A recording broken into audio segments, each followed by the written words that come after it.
looks like it works just fine.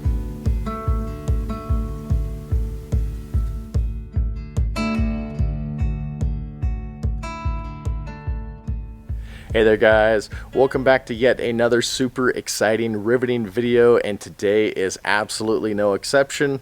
Without a doubt, this project that I'm going to show you today is the coolest thing that I have built in at least the last 24, maybe 48 hours.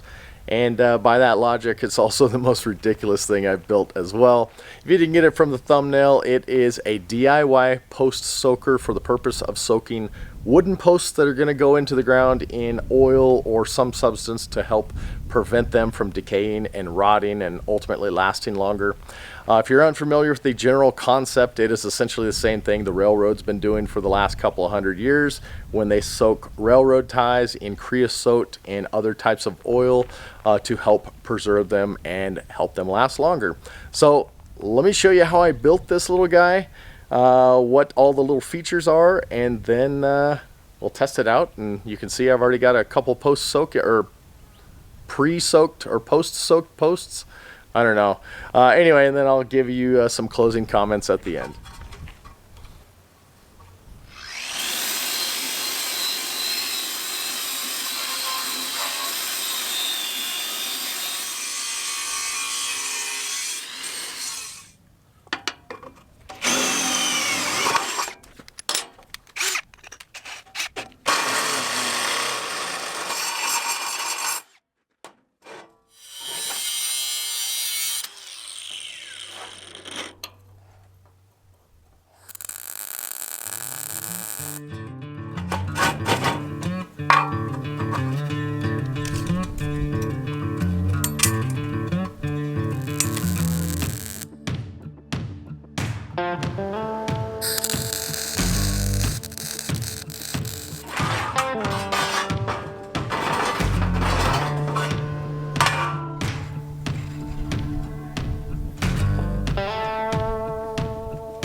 So at this point, this post soaker is pretty much finished and ready for testing.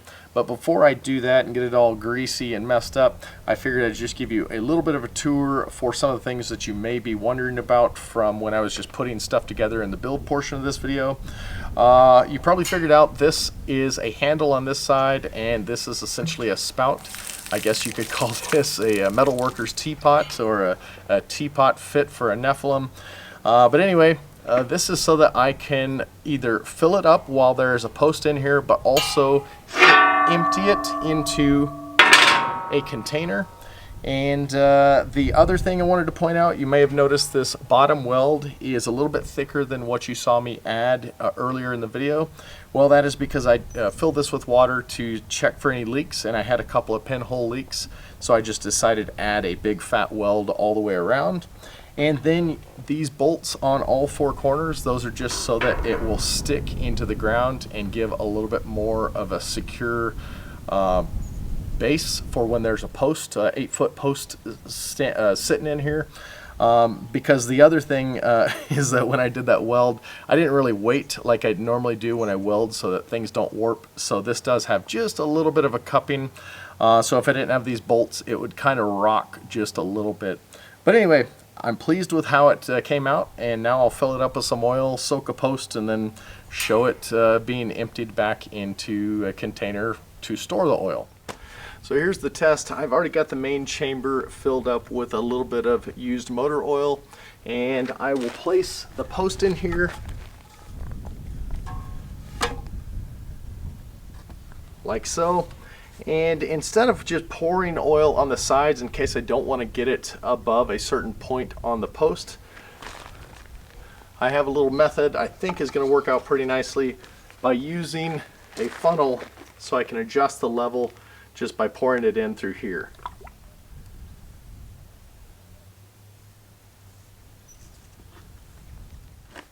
Now once I've achieved the desired level that I want the oil to go onto the post, I'll let that sit for however long, an hour, 2 hours, whatever I feel, and then take the post out, and then I'll use that same funnel to empty back into these chambers so that this doesn't always have oil sitting in it.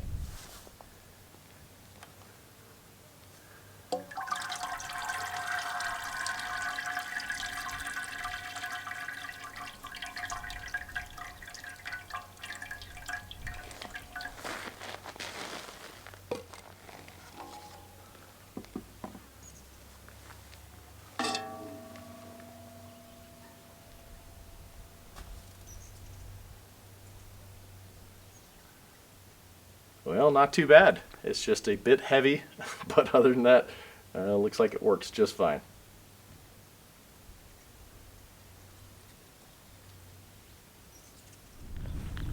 Alright, well I think that's going to do it for the build portion of this video. Hopefully you found it interesting, and perhaps something I did during the building of that little tea kettle looking thing will prove useful in case you want to try something like this for yourself. But then again, if you don't want to fuss with all that, you are welcome to pony up the extra money and just get pressure treated lumber, which will certainly do you fine just as well. As for this project in particular, this has been something I have thought about for probably 15 years or so. I've always thought it would be a good idea to have something to be able to soak posts in oil. I have done it several times in the past. But I've just kind of painted it on over the course of a couple of hours just to get it to soak in, or used a 5-gallon bucket, but I always had to rig things to keep the post from leaning over and stuff like that. So anyway, this has been years in the making, and while it's certainly not perfect, I think it is going to suit my needs rather well. And now I'll try to answer some questions that I think some of you may have. First and foremost, if you watched my chicken coop build series, it's like 7 videos from the last couple of years. It's the most recent build series. I think I've done a couple. But you saw me also do this oil method where I soaked the ends of the posts, concreted them into the ground, and then you saw that I painted the posts. And you may wonder, well, how can you paint over, used motor oil? Well, if you let that cure for several days and wipe off the excess after it's soaked good and well, get where the oil is not, wet looking or feeling, and then use a good oil-based primer. I usually use Rust-Oleum. You prime it really good, let that set for 2 days, then you can use latex paint or whatever, and I haven't had any issues with any of that chipping off. As for the depth, well, that would depend on what you're hoping to use those posts for. This one, this one is about 23, just under 23 inches, and the reason for that is because that was the longest piece of scrap that I had that the posts would go fit within. But obviously, if you wanted to, soak or sink posts 3 foot into the ground, well, you should use much higher pipe. But for me, 2 foot is going to be just fine. Because if I'm going any deeper than that, it's probably for something structural, and in my personal opinion, I'm going to use steel. I like to go above and beyond on that stuff. And then one thing I did want to point out, the advantage to using this metal is I've thought about raising it up on blocks and putting some sort of heat source underneath it to get the oil a little warm, so it kind of soaks into the wood more.